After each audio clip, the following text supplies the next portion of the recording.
अगर आप भी खुद से बातें करते हैं तो ये वीडियो आपके लिए है। अक्सर ऐसा होता है कि हम ब्रश करते हुए या तैयार होते हुए खुद से ही बातें कर रहे होते हैं, यार शायद मुझे अब बाल कटवा लेने चाहिए। या फिर अक्सर घर से निकलते वक्त जब आप कोई चीज़ लेना भूल जाएं तो बाद में आप खुद पर ही उस चीज़ के बारे में गुस्सा होते हैं, जैसा कि यार तुम कोई चीज़ क्यों नहीं याद रखते, तुम किसी काम के नहीं हो, तुम हमेशा ये चीज़ें भूल जाते हो, मैं क्यों ऐसा हूँ। इस तरह के बिहेवियर आपके लिए नॉर्मल है, लेकिन आपके इर्द गिर्द के लोग जब आपको इस तरह करते हुए देखते हैं तो वो आपके इस बिहेवियर की वजह से आपको पागल समझने लगते हैं।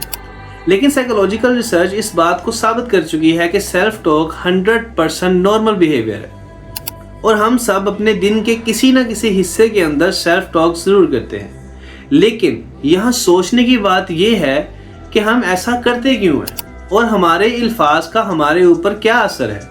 सो बेसिकली सेल्फ टॉक हमारे दिमाग में चलने वाले वो ख्यालात हैं जो कि आपके या आपकी ज़िंदगी के किसी पहलू के बारे में चल रहे होते हैं। मिसाल के तौर पर, मुझे शायद अपने फालतू टाइम को काम में लाना चाहिए, मुझे शायद अपने फैसलों को सोच समझ के करना चाहिए। इस तरह के ख्यालात को सेल्फ टॉक कहते हैं। सेल्फ टॉक का तस्वर सबसे पहले एक रशियन साइंटिस्ट लीव विगोस्की ने 1930 के अंदर पेश किया था। उनका मानना था कि सेल्फ टॉक हमारी डेवलपमेंटल स्टेजेस के अंदर बहुत ही ज़्यादा इम्पोर्टेंट है। ये इंसान के अंदर उसकी प्रॉब्लम सॉल्विंग एबिलिटी, उसकी क्रिटिकल थिंकिंग और उसके कॉन्फिडेंस को बढ़ाने में मदद करती है। लीव विगोस्की का ये मानना था कि हमारी ज़िंदगी का पहला सेल्फ टॉक एक्सपीरियंस लाउड होता है, यानी कि हम ऊंची आवाज़ में अपने आप से बातें करते हैं, जैसा कि बच्चे खेलते हुए अपने आप से बातें कर रहे होते हैं।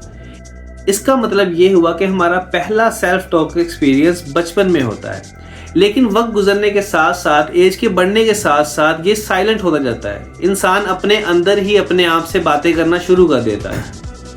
लीव विगोस्की का कहना था कि सेल्फ टॉक डेवलपमेंटल स्टेज के अंदर बहुत ही ज़्यादा अहमियत रखता है, क्योंकि आपकी कही हुई बात को बच्चे रिपीट करते हैं और उस रिपीटेशन की वजह से बच्चे उस बात को अपनी पर्सनैलिटी का हिस्सा बना लेते हैं। मिसाल के तौर पर, अगर आप किसी बच्चे को कहते हैं कि वो बहुत ही ज़्यादा लेज़ी है या वो किसी काम का नहीं है, तो वो बच्चा उन तमाम बातों को बार बार रिपीट करता रहता है और वो अपने ऊपर उन चीज़ों को अप्लाई कर लेता है और अपनी पर्सनैलिटी को वैसा ही बना लेता है। इसलिए इस बात का ख्याल रखें कि जब भी आप अपने बच्चे से कोई बात कर रहे हों या उसे समझा रहे हों तो उसे इस तरह से समझाइए कि अगर वो फेल भी हो गया है तो उसे यही कहे कि कोई बात नहीं बेटा, ऐसा हो जाता है, फेल होना बहुत ही नॉर्मल चीज़ है। बहुत से लोग ज़िंदगी में फेल होकर फिर ही कामयाब होते हैं। फेलियर आपकी कामयाबी का पहला स्टेप है। हमें पता है आप कर सकते हो, हमें आपके ऊपर पूरा कॉन्फिडेंस है, क्योंकि आपके अल्फाज ही बच्चों की पर्सनैलिटी को बनाते हैं। और इसी वजह से लीव विगोस्की ने सेल्फ टॉक को पर्सनैलिटी डेवलपमेंट के अंदर बहुत ही ज़्यादा अहमियत दी है। आपकी सेल्फ टॉक एबिलिटी आपको मोटिवेट करने, प्लानिंग करने और डिफरेंट कंडीशन के सोल्यूशन निकालने में बहुत ही मदद देती है।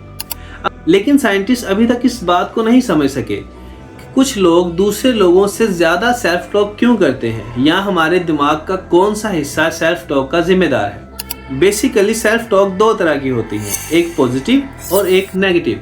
पॉजिटिव सेल्फ टॉक इंसान के अंदर कॉन्फिडेंस, मोटिवेशन और फोकस को बूस्ट करती है और उसके अंदर से स्ट्रेस और एंजाइटी जैसे जज्बात को ख़त्म कर देती है। लेकिन दूसरी जानिब नेगेटिव सेल्फ टॉक इसका उल्टा है। वो इंसान के मोराल को डाउन करती है, उसके कॉन्फिडेंस को डाउन कर देती है और उसके अंदर डिप्रेशन, एंजाइटी और स्ट्रेस जैसे जज्बात को उभार देती है। सो इस बात का ख्याल रखें कि नेक्स्ट टाइम जब भी आप अपने आप से बात करें तो आपके अल्फाज और ख्यालात पॉजिटिव हों, क्योंकि उस चीज़ का डायरेक्ट असर आपकी पर्सनैलिटी पे होगा। आई होप सो कि आपको ये वीडियो पसंद आई होगी। मेरी मज़ीद ऐसी वीडियोस के लिए मेरे चैनल को सब्सक्राइब करें और अपने ख्यालात का इजहार कमेंट सेक्शन में ज़रूर करें। अब नेक्स्ट हम इसी तरह की एक इंटरेस्टिंग वीडियो के अंदर मिलेंगे। तब तक के लिए खुदा हाफिज़।